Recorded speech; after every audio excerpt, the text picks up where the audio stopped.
Bonjour et bienvenue dans cette nouvelle vidéo. Aujourd'hui, je vais vous expliquer la partie gestion des ventes sur NetOptis.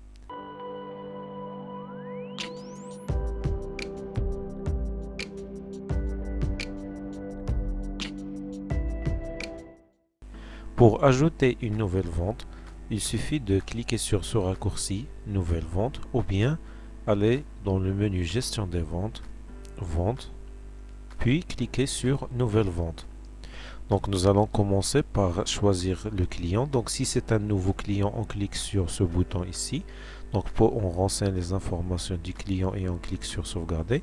Si c'est un ancien client, donc on choisit le nom du client à partir de cette liste. Donc par exemple, on sélectionne Monsieur Khalid. Donc après on rajoute le détail de cette vente. Donc si on a effectué une vente montage, donc on clique ici ajouter un montage. Donc ici on a effectué une vente solaire, donc on clique sur cet onglet monture solaire et puis on clique sur ajouter une monture. Donc nous allons expliquer le premier formulaire de vente montage. Donc dans ce champ, nous allons choisir le vert pour les droits. Donc, si le vert n'existe pas sur l'application, donc on peut l'ajouter à partir de ce formulaire. Sinon, je vais choisir par exemple un existant. Donc, je vais choisir celui-là. Donc, le prix de ce vert sera sélectionné ici. On peut le modifier par la suite. Si on a utilisé le même vert sur l'œil droit et l'œil gauche, donc on clique sur cette flèche pour dupliquer la valeur. Donc, si on a aussi vendu une monture avec les verts, donc on choisit la monture à partir de cette liste. Donc on peut ici rechercher par référence ou par marque.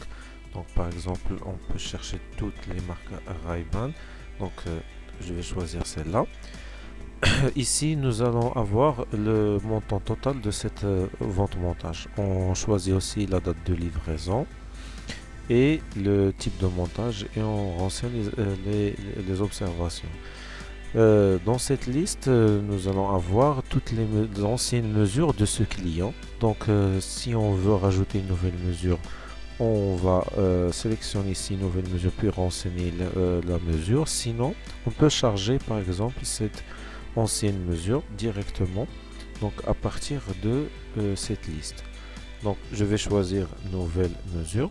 Donc, si par exemple on rentre les mesures pour le droit et on a les mêmes mesures aussi pour le gauche, donc il suffit de cliquer sur copier les mesures pour copier les mesures de le droit vers le gauche. Donc ici par exemple on a l'addition sur les mesures de ce montage. Donc dès qu'on rajoute un autre montage sur cette vente, l'application va automatiquement faire le calcul de la vision de près à partir de la vision de loin qu'on vient de rentrer sur le premier montage. Donc automatiquement il va le calculer.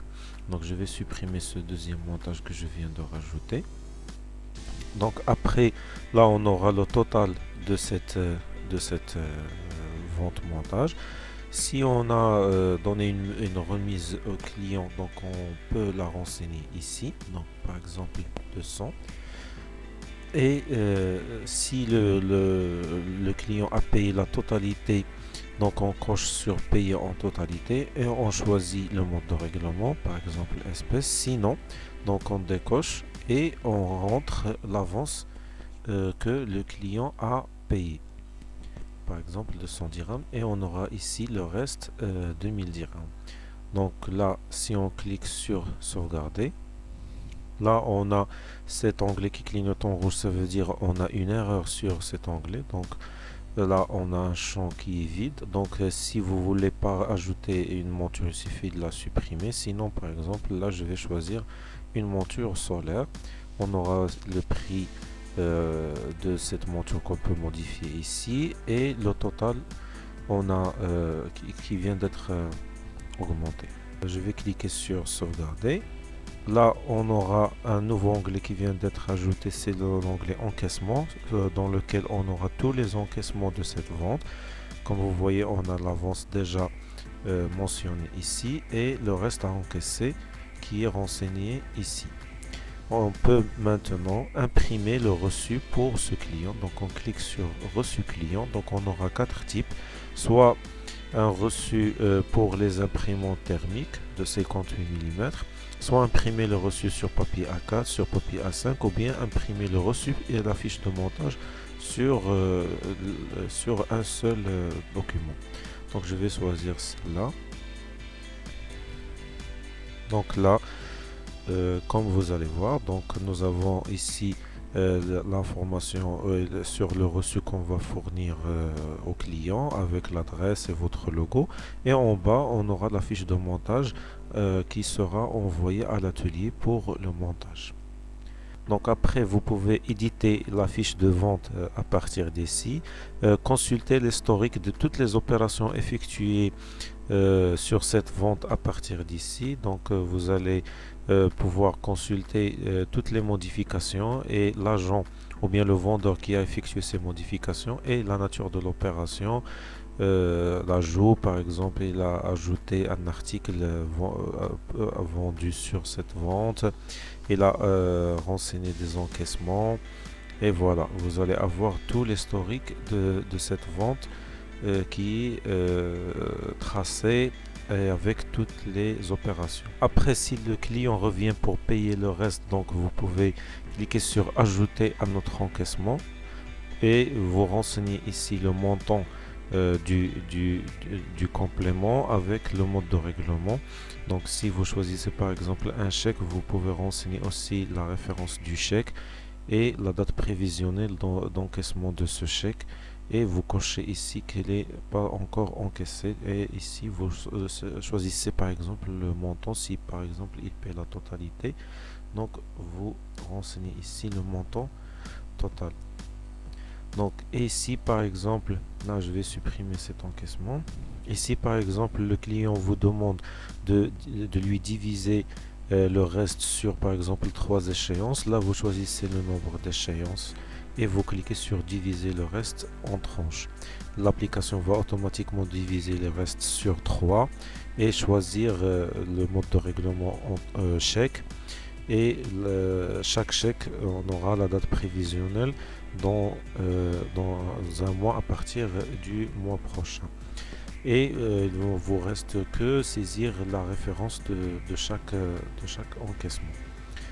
Après, après vous cliquez sur sauvegarder. Donc c'est bon, voilà, les encaissements ont été sauvegardés et le reste maintenant c'est 0.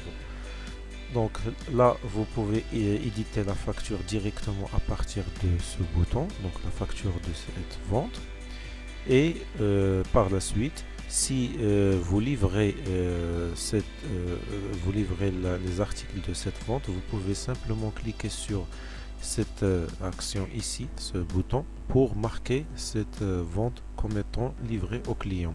Si vous remplissez la feuille de mutuelle de cette vente, vous pouvez aussi la marquer à partir de ce bouton. Donc quand vous allez consulter à nouveau, vous allez voir les tags ici comme livré au client et feuille de mutuelle remplie, et il y a les champs ici que vous pouvez les modifier à partir de ce formulaire aussi.